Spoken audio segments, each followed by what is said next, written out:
Good morning, students. How are you? I hope you all are fine. Students, in our yesterday's class, we finished our physical properties of ether. Today, we are going to start our chemical properties of ether.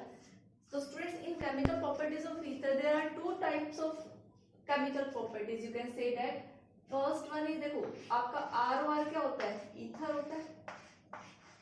तो क्या होता है इसकी chemical properties जो oxygen के ऊपर lone pair present है उनकी वजह से हो सकती है, या फिर ये जो चाहिए वाला बॉन्ड क्लीव हो चाहिए, तो मतलब क्लीवेज किसकी होगी? आपकी आर और ऑक्सीजन बॉन्ड की क्लीवेज की जो जिसकी वजह से जो प्रॉपर्टीज होगी वो.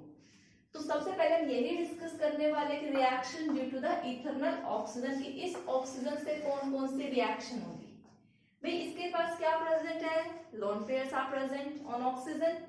So this oxygen donate, so you can say that this is behave like Lewis base. किसकी तरह काम करेगा ये? Lewis base, because electron density is here. ठीक है? So it can donate its electron density to the electron deficient species, that is Lewis acid. ठीक है? तो our next reaction is reaction due to the eternal oxygen. सबसे पहले हम action पढ़ रहे हैं, एक्शन ऑफ कंसंट्रेटेड एसिड. देखो अगर आपके पास सपोज करो ये है, मैंने एग्जांपल ले लिया कोई भी,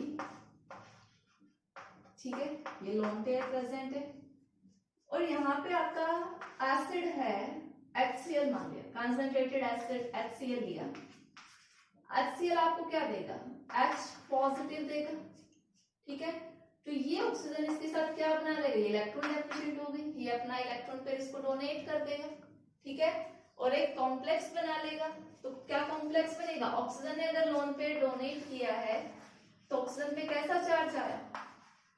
पॉजिटिव. इसके साथ क्या बाइंड हो गया? हाइड्रोजन. हाइड्रोजन का पॉजिटिव चार्ज एलिमिनेट हो गया क्योंकि उसने अपने इलेक्ट्रॉन डोनेट कर दिए, और साथ में क्या आएगा? Cl negative. ठीक है, तो ये जो आपका बना, ये जो कॉम्प्लेक्स बना, ये क्या है? फॉर्मेशन ऑफ किसकी फॉर्मेशन हुई है? Oxonium ion. तो जब एसिड के साथ रिएक्ट करेगा तो क्या होगी? फॉर्मेशन ऑफ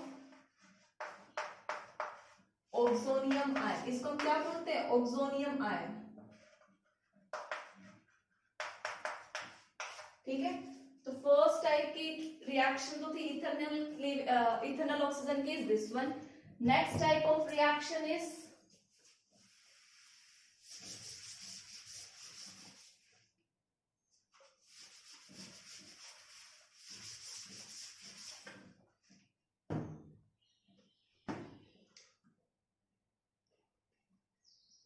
इसी टाइप में एक और रिएक्शन आती है आपकी लेविस एसिड के साथ. सपोज करो ये आपका ईथर है, ROR. इलेक्ट्रॉन डेंसिटी प्रेजेंट है. पहली वाली रिएक्शन तो हमने HCl के साथ देखी थी जो H+ डोनेट कर रहा है. अब हम अपना ले रहे हैं electron deficient species, that is BF3. Electron deficient है, ये इसको क्या करेगा? इलेक्ट्रॉन पेयर डोनेट करेगा और एक कोऑर्डिनेट कॉम्प्लेक्स बनाएगा BF3. ठीक है, तो स्टूडेंट्स इसको हम क्या बोलते हैं? जब इस टाइप के कॉम्प्लेक्स बनते हैं तो हम बोलते हैं इथरेट्स. ठीक है, इनको हम क्या बोलेंगे? देखो कोऑर्डिनेट बॉन्ड बनाएगा, जैसे NH3 और BF3 के बीच में हमने देखा था अडक्ट टाइप का.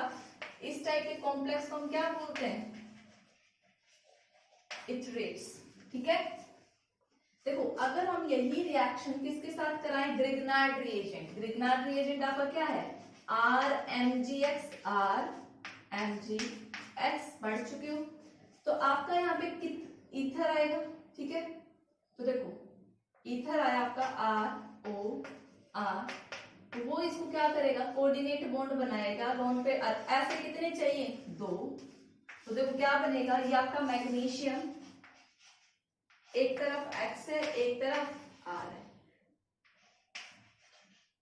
एक तरफ से इसने कोऑर्डिनेट बॉन्ड किया और एक तरफ आपका दूसरा ROR आया, उसने कोऑर्डिनेट बॉन्ड बनाया. ठीक है, तो स्टूडेंट देखो आपने जनरली देखा होगा जो ग्रिग्नार्ड रिएजेंट है, रिएक्शन हम किसकी प्रेजेंस में लेते हैं? ड्राई ईथर की प्रेजेंस में लेते हैं. ईथर यही है. तो ग्रिग्नार्ड रिएजेंट क्या होता है? ईथर में क्या हो जाता है? सोल्यूबल. ये जो कॉम्प्लेक्स बना है ये क्या बना है? सोल्यूबल कॉम्प्लेक्स बना है, इसीलिए हम क्या करते हैं, जो ग्रिग्नार्ड रिएजेंट है उसके ड्राई ईथर की प्रेजेंस में रिएक्शन कराते हैं। ठीक है, अगर बेंजीन में देखें तो ईथर बेंजीन में क्या होता है, इनसॉल्युबल होता है, तो बेंजीन की प्रेजेंस में ईथर की ग्रिग्नार्ड रिएजेंट की रिएक्शंस नहीं होती। तो काफी बार क्वेश्चन आ जाता है व्हाई रिएक्शन विद जितनी भी रिएक्शन है ग्रिग्नार्ड रिएजेंट की takes place in presence of dry ether, तो आप बोलोगे ये वो सॉल्वेंट है जिसमें ड्राई ईथर क्या बनाता है, सॉरी ये वो सॉल्वेंट है जिसमें आपका जो RMDX है वो एक सॉल्युबल कॉम्प्लेक्स बनाता है। Students, our next property is due to the cleavage of carbon and oxygen bond. ठीक है, तो इस में सबसे पहले हम रिएक्शन देख रहे हैं, रिएक्शन विद HI। ठीक है, तो ये आपका क्या था, देखो ईथर था ROR, आपने रिएक्शन कराई HI के साथ, बॉन्ड क्लीव होगा। ठीक है, एक के पास H जाएगा और एक के पास I, तो क्या बना, एक एल्काइल आयोडाइड बना RI बना, और एक इसके साथ H जाएगा, H गया तो क्या बना आपका अल्कोहल, तो ROH। अब देखो अगर ये सिमेट्रिकल एल्केन है, दोनों तरफ सेम R ग्रुप है, तो कोई दिक्कत नहीं, आप कोई भी एल्काइल आयोडाइड बना दो, अल्कोहल बना दो, सेम ही बनने हैं। जैसे लाइक एग्जांपल लो, आपके पास CH3O CH3 है, HI आप लेकर आए, तो HI में एक मिथाइल आयोडाइड बनेगा और एक क्या बनेगा आपका मीथेनॉल, मिथाइल आयोडाइड और मीथेनॉल, कोई दिक्कत नहीं आई हमें, CH3OH। लेकिन दिक्कत कहाँ आती है, जब आपका ये R ग्रुप अलग अलग हो, लाइक ROR', जब आप HI के साथ रिएक्ट कराओ तो अब दिक्कत आती है कि क्लीव ये वाला बॉन्ड करे या ये वाला। इट मींस कि प्रोडक्ट आपका RI बनेगा या फिर R'I बनेगा। यहाँ पे प्रोडक्ट की क्या आती है, दिक्कत आती है जब आपका अनसिमेट्रिकल ईथर हो, अनसिमेट्रिकल ईथर। सिमेट्रिकल में कोई दिक्कत नहीं है, एक अल्कोहल बनाओ और एक आयोडाइड बनाओ। ठीक है, तो अब हम देखेंगे कि अनसिमेट्रिकल ईथर में प्रोडक्ट क्या क्या बनते हैं। उसके लिए 3 केस है कि आपका कौन सा है, यहाँ पे जो कार्बन है वो प्राइमरी है, सेकेंडरी है या टर्शियरी। ठीक है, अगर टर्शियरी होगा तो SN2 मैकेनिज्म से होगा, प्राइमरी होगा तो कौन से मैकेनिज्म से होगा आपका, सॉरी टर्शियरी होगा तो SN1, टर्शियरी हुआ आपका तो आपका क्या होगा SN2, और सेकेंडरी हुआ तो हम चेक करेंगे सॉल्वेंट क्या है। तो अभी मैं वो तीनों केस लिख रही हूँ। ठीक है, आप पहले नोट डाउन करो। तो स्टूडेंट्स ये देखो केसेस मैंने बना के लिखे, इसमें 3 टाइप के हो सकते हैं। अगर आपका एल्काइल ग्रुप ऑक्सीजन के दोनों तरफ क्या है, प्राइमरी है, तो आपका जाएगा SN2 मैकेनिज्म से रिएक्शन जाएगी। देखो ये मैंने पहले आपका कंक्लूजन लिख दिया है आपको। ठीक है, ये क्यों लिखा है, ये आपको मैकेनिज्म पार्ट से समझ आ जाएगा। सेकंड, अगर दोनों R ग्रुप में से एक भी R ग्रुप अगर टर्शियरी मिल जाता है आपको, तो कौन से मैकेनिज्म से जाएगा, SN1 से जाएगा। और अगर सेकेंडरी है तो देखो डाउट में रहता है कि SN1 होगा या SN2, तो उसकी रिएक्शन डिपेंड करती है सोलवेंट पे कि हम सोलवेंट कौन सा यूज कर रहे हैं। अगर पोलर प्रोटिक सोलवेंट होगा मीडियम, तो आप कौन सा मैकेनिज्म होगा आपका, पोलर प्रोटिक में कौन सी होती थी SN1, और पोलर ए प्रोटिक में कौन सी होगी SN2। तो ये सारा वही है, आपको पता है टर्शियरी कार्बोकेट SN1 में क्या होता है, टर्शियरी कार्बोकेटाइन ज्यादा स्टेबल होता है, तो जहां पर टर्शियरी मिल गया तो वो मैकेनिज्म होगा SN1। जहां प्राइमरी हुआ तो वहां पे स्टीरिक हिंड्रेंस कम होता है, तो कौन सी फेवरेबल होगी SN2। सेकेंडरी में डिपेंड करेगा ऑन सॉल्वेंट। तो देखो सबसे पहला केस मैंने लिया है यही कि अल्काइल हैलाइड दोनों ही क्या है, प्राइमरी है। भाई ये जो ऑक्सीजन अटैच्ड है ये एक ही कार्बन से है, तो दोनों क्या है, प्राइमरी अल्काइल हैलाइड है।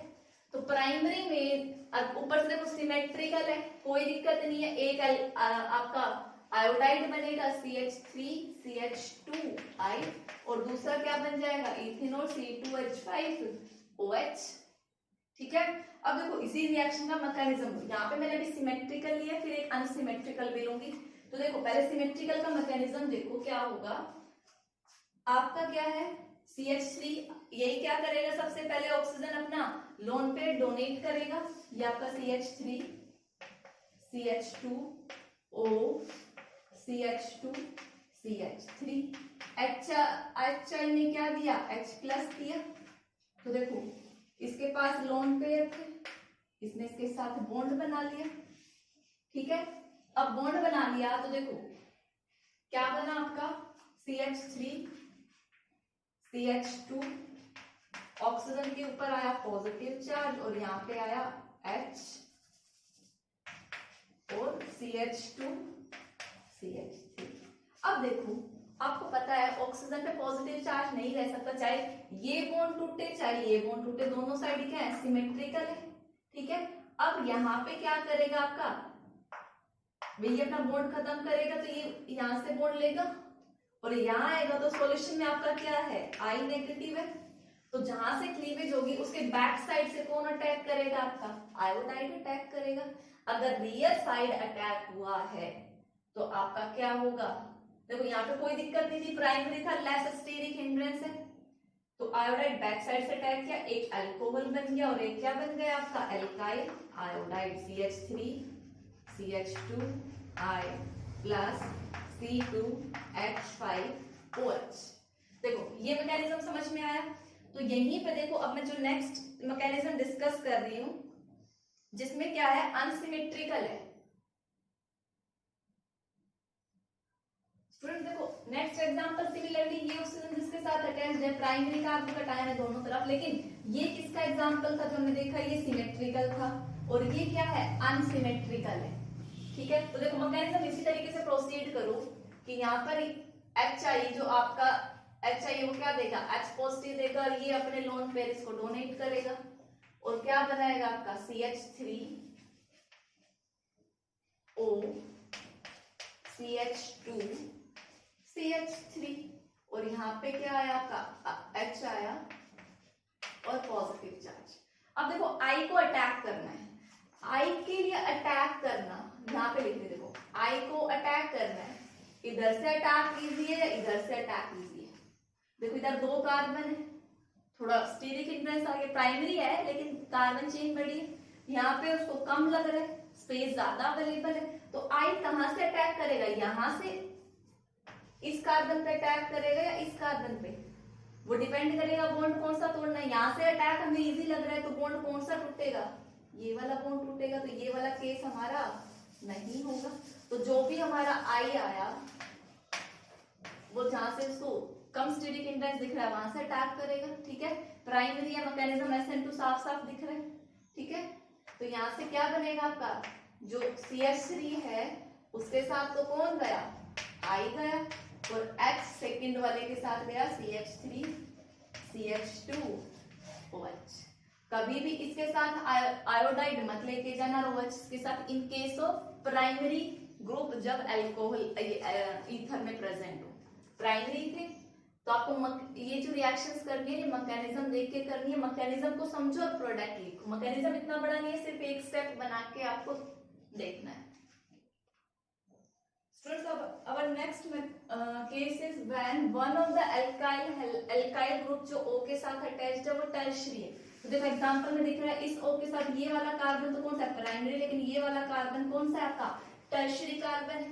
तो देखो इसमें मैंने बताया आपको SN1 मैकेनिज्म फॉलो होगा, क्यों, क्योंकि यहाँ पे पॉसिबिलिटी है एक स्टेबल कार्बोकैटायन बनने की, ठीक है। तो वो उसी मैकेनिज्म से जाएगी रिएक्शन।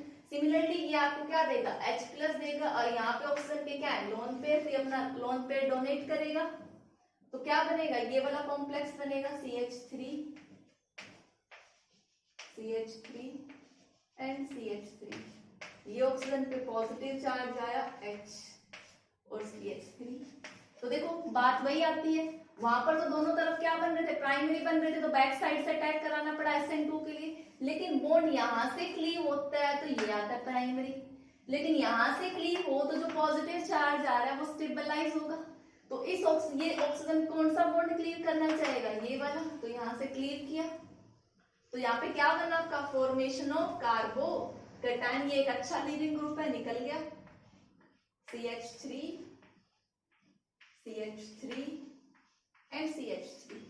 अब कार्बोकैटायन बन गया और यहाँ से क्या निकल गया -CH3OH मींस प्लस में, ठीक है।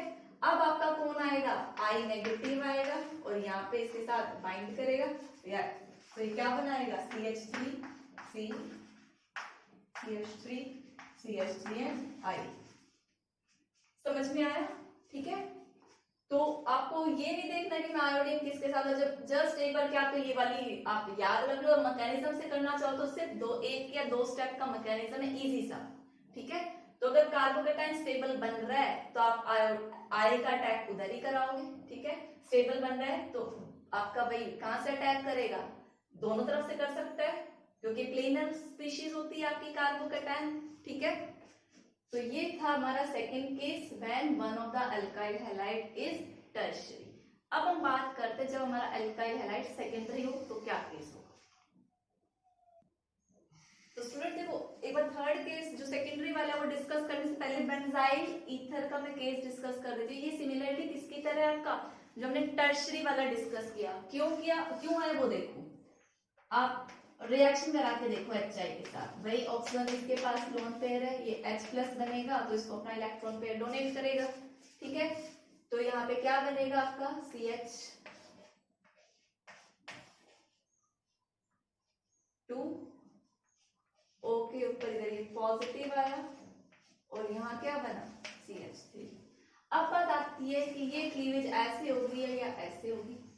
तो जरा सोचो, अगर यहाँ से बॉन्ड टूटता है तो पॉजिटिव चार्ज यहाँ आता है और अगर पॉजिटिव चार्ज यहाँ पर आया तो वो क्या हो जाएगा, देखो ये इलेक्ट्रॉन यहाँ आएगा, वो इट मींस वो इसको क्या करेगा, स्टेबलाइज हो रहा है। मींस यहाँ से जो कार्बोकेटाइन बनेगा वो क्या बनेगा, ये वाला बनेगा CH2 पॉजिटिव और यहाँ पे CH3OH बन गया। हमने ये बॉन्ड क्यों क्लीव किया, क्योंकि ये स्टेबलाइज हो रहा है किससे, ये क्या है, रेजोनेंस स्टेबलाइज कार्बोकेटाइन। अब रेजोनेंस स्टेबलाइज है, अगर कहीं पर आपका कार्बोकेटाइन स्टेबल बनने वाले कार्बोकेटाइन की पॉसिबिलिटी है तो उसी मैकेनिज्म से जाएगा। तो यहाँ पे आपका क्या बनेगा फिर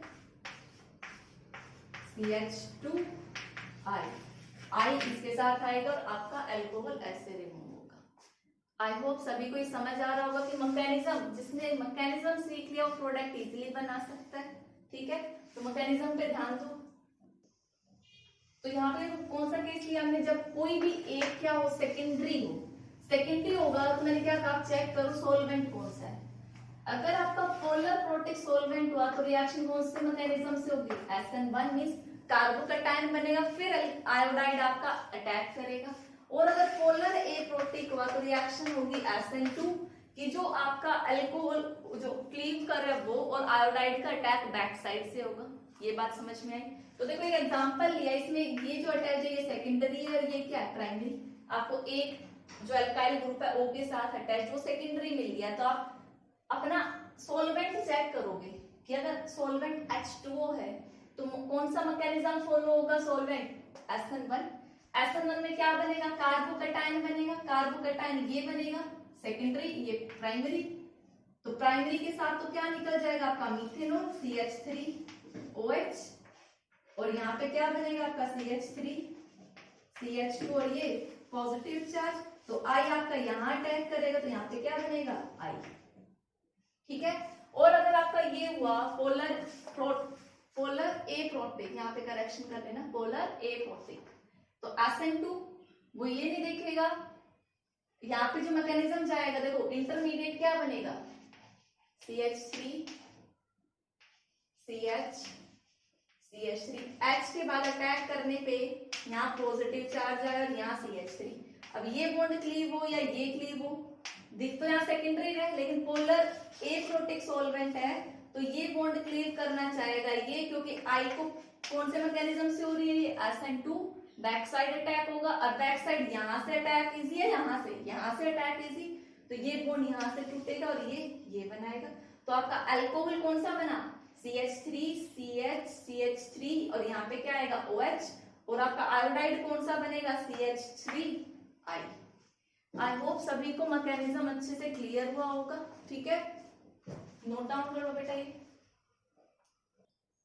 स्टूडेंट्स। अब हमारा एक और नया केस है, अगर जो आप HI यूज कर रहे हो, HI जो है वो किसमें प्रेजेंट हो, एक्सेस हो, तो हमारा क्या होगा, देखो अभी तक HI यूज करते थे, तो एक अल्कोहल बन रहा था, एक एल्काइल आयोडाइड। अगर HI एक्सेस में हो गया तो सिर्फ और सिर्फ किसकी फॉर्मेशन होगी, आपकी एल्काइल आयोडाइड की फॉर्मेशन होगी।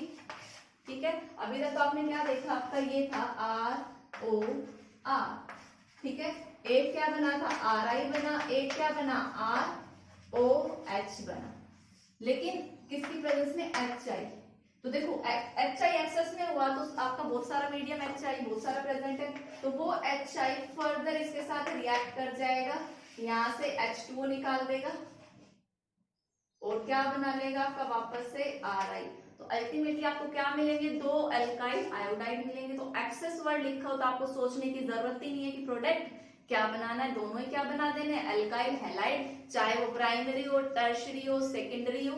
ठीक है, तो देखो यहाँ पे अगर क्वेश्चन में डिस्कस करूं तो देखो ये वाला क्वेश्चन लेते हैं, CH3O C2H5 प्लस HI और मैंने यहाँ लिख दिया नीचे एक्सेस। तो देखो पहले तो आपको डाउट था कि अल्कोहल में किधर बनाऊं, इसका अल्कोहल बनाऊं या इसका, लेकिन HI है तो दोनों ही क्या बनेंगे, अल्काइल हैलाइड, एक तो CH3I बनेगा, एक क्या बनेगा C2H5I। ठीक है, और H2 निकल जाएगा। लेकिन दिक्कत कहाँ आएगी वो देखते हैं। ठीक है,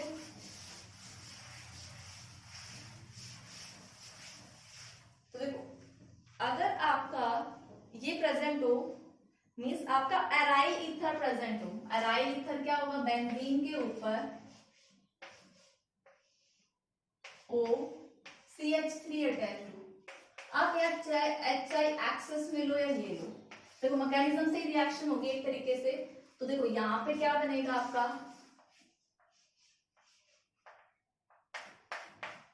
ये O पॉजिटिव चार्ज आया, ये H और इधर क्या है CH3।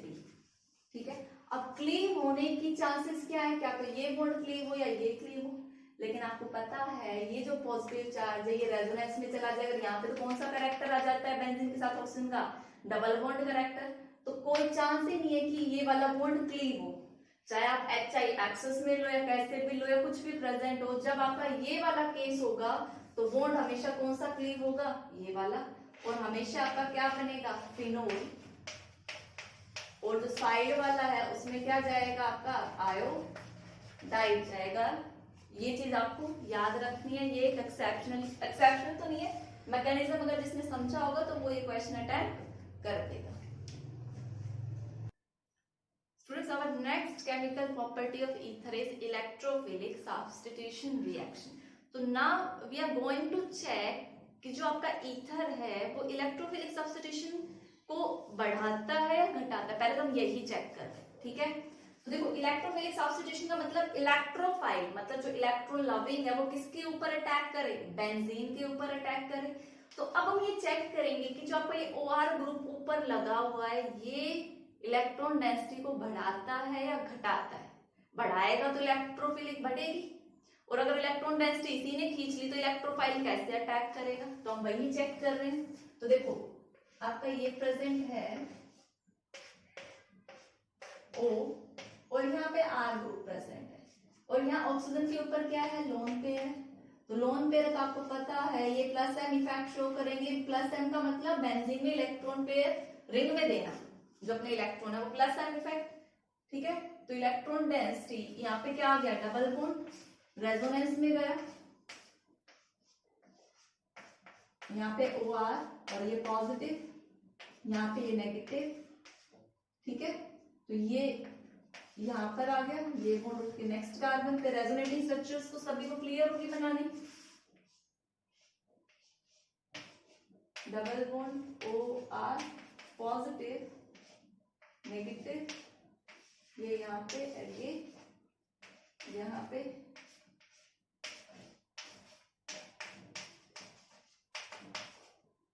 ये नेगेटिव चार्ज बॉन्ड यहाँ और यहाँ, ये फर्दर यहाँ पर ये बॉन्ड के ऊपर। तो आपको नजर आ रहा है कि ये जो है ऑक्सीजन अपने इलेक्ट्रॉन पेयर रिंग में डोनेट कर रहा है, और बेंजीन रिंग पे देखो, बेंजीन रिंग तो ऑलरेडी इलेक्ट्रोफाइल की तरह काम करते हैं क्योंकि इसके पास देखो डबल बॉन्ड है जिनमें इलेक्ट्रॉन्स हैं। तो ये वैसे भी क्या शो करेगी, इलेक्ट्रोफिलिक सब्स्टिट्यूशन रिएक्शन शो करती। अब बात आती है जो ग्रुप इस पे अटैच होते हैं वो इलेक्ट्रोफिलिक को बढ़ाते हैं घटाते हैं।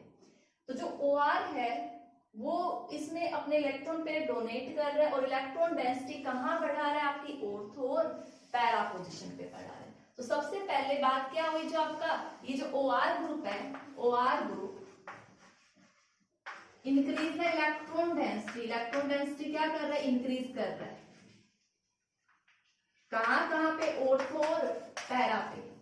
तो इट मींस जो आपका OR ग्रुप है ये क्या है, ऑर्थो पैरा डायरेक्टिंग ग्रुप है, ठीक है। तो अब हम क्या देखेंगे, इसी की इलेक्ट्रोफिलिक सब्स्टिट्यूशन रिएक्शंस देखेंगे। वही आपकी chlorination, chlorination, sulphonation, nitration, Friedel craft alkylation and Friedel craft acylation, यही हम रिएक्शन बार बार पढ़ते हुए आ रहे, तो उन्हीं को हम देखेंगे। इसके ऊपर अटैक होगा तो प्रोडक्ट क्या क्या बनेगा। तो स्टूडेंट्स देखो, सबसे पहले हम अपनी रिएक्शन करा रहे हैं अपने, ये आपका क्या है, ईथर लिया है मैंने, जिसका कॉमन नेम क्या है, सॉरी जिसको हम कॉमन नेम से किससे जानते हैं, एनिसोल से जानते हैं। तो हम इसकी करा रहे हैं इलेक्ट्रोफिलिक सब्स्टिट्यूशन रिएक्शन। तो सबसे पहले रिएक्शन हम हैलोजिनेशन करा रहे हैं। हैलोजिनेशन में मैंने मींस हैलोजन का अटैक Br2 ले लिया, तो यहाँ से जो इलेक्ट्रोफाइल जनरेट होगा वो क्या होगा, Br पॉजिटिव होगा। अब इसको जहां जहां इलेक्ट्रॉन ज्यादा मिलेंगे वहां ये जाके अटैक करेगा, और हमने इसके रेजोनेटिंग स्ट्रक्चर्स में देखा था कि कहां कहां अटैक करता है, ये ऑर्थो पे और सॉरी ऑर्थो पैरा पे इलेक्ट्रॉन डेंसिटी ज्यादा होती है तो वहां पर जाएगा। तो आपको पता है पैरा प्रोडक्ट क्या होता है, मोर स्टेबल होता है लेस स्टेरिक हिंड्रेंस की वजह से। तो para is the major product और ortho is the minor, OCH3 और Br, ठीक है। नेक्स्ट रिएक्शन इज आपकी सल्फोनेशन। अगर हम सल्फोनेशन कराएंगे या नाइट्रेशन ले लो पहले, नाइट्रेशन मिक्सचर क्या होता है, कंसंट्रेटेड HNO3 प्लस H2SO4 की प्रेजेंस में होता है। या क्या करा रहे हो, नाइट्रेशन। नाइट्रेशन में जो इलेक्ट्रोफाइल जनरेट होगा यहाँ पे वो क्या होगा, आपका NO2 पॉजिटिव जनरेट होता है। इन दोनों के रिएक्शन मिक्सचर रिएक्शन से कौन सा इलेक्ट्रोफाइल जनरेट हुआ, NO2। यहाँ पे Br पॉजिटिव होता है, तो ये अटैक करेगा ऑर्थो पे और पैरा पे। तो para is the major product OCH3, और यहाँ क्या आ जाएगा आपका NO2 प्लस OCH3 NO2, ठीक है। ऐसे ही मैं एल्काइल ग्रुप लेकर आई लाइक CH3Cl, ठीक है। अब यहाँ पे जो किसकी प्रेजेंस में होगी रिएक्शन, AlCl3 एनहाइड्रस AlCl3, ठीक है। तो यहाँ से जो इलेक्ट्रोफाइल जनरेट होगा वो क्या होगा, CH3 पॉजिटिव, क्योंकि Cl तो ये गेन कर लेगा, AlCl4 नेगेटिव बना लेगा, ठीक है। तो ये जो CH3 पॉजिटिव है ये अटैक करेगा बेंजीन पे, ये OCH3, तो एक पैरा बनेगा जो मेजर होगा,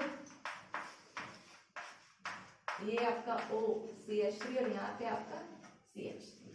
इस रिएक्शन को हम क्या बोलते हैं, Friedel craft alkylation. Next reaction is हम असाइलेशन करा देते हैं, असाइल ग्रुप ले आएंगे, CH3 असाइल क्लोराइड ले लिया। यहाँ से जो इलेक्ट्रोफाइल जनरेट होगा वो क्या होगा, CH3CO पॉजिटिव